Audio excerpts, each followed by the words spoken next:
Vous savez, Jésus n'a pas changé. Il est le même hier et aujourd'hui éternellement. Ce qu'il a fait hier, il le fait aujourd'hui. Et là où le péché abonde, la grâce surabonde. Vous savez, j'étais un garçon que j'ai tout le temps coulé les choses de Dieu. J'ai grandi dans ce milieu-là. Mais le temps a passé et j'ai voulu goûter aux choses de ce monde. Et bien sûr, je suis allé avec des garçons qui étaient plus âgés que moi.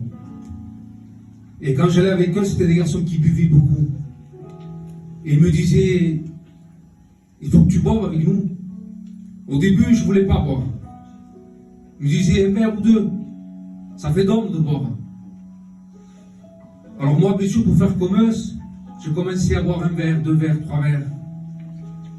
Et bien sûr, j'ai commencé à m'attacher à cela.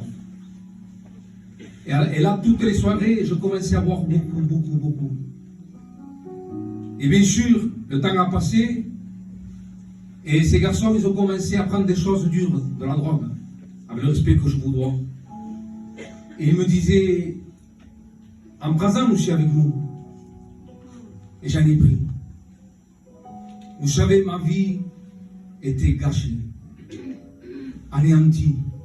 J'étais une marionnette aux mains du diable. Le diable faisait ce qu'il voulait de moi. Je me croyais quelque chose, mais en réalité, j'étais rien.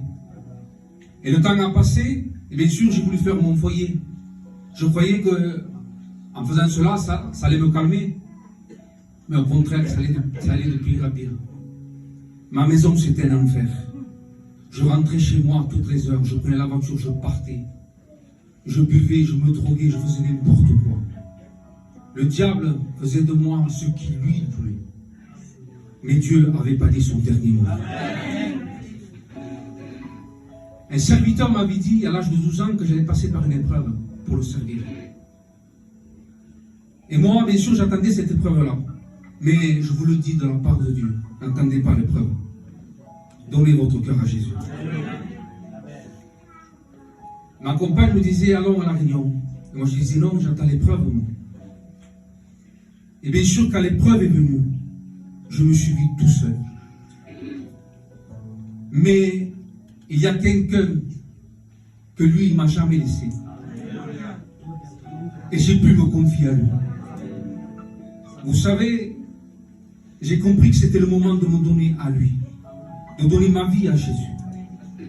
Et là, alors que je travaillais, j'ai dit, Seigneur, qu'est-ce que tu veux que je fasse pour toi?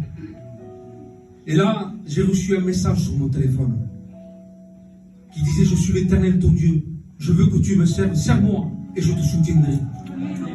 Vous savez, ce message, je ne savais pas d'où il venait. Je disais, je demandais, c'est qui? Et personne ne me répondait. Et encore, au jour d'aujourd'hui, je ne sais pas qui c'est, mais je sais que c'est Dieu. Vous savez, depuis ce jour, Jésus m'a libéré de l'alcool, de la drogue, des cachets. Maintenant, moi et ma maison, nous servons l'Éternel. Jésus a changé ma vie. Ce lieu est redoutable parce qu'il y a Jésus. Et Jésus est grand. Et Jésus n'a pas changé. Et Jésus nous aime. Que Dieu nous aime.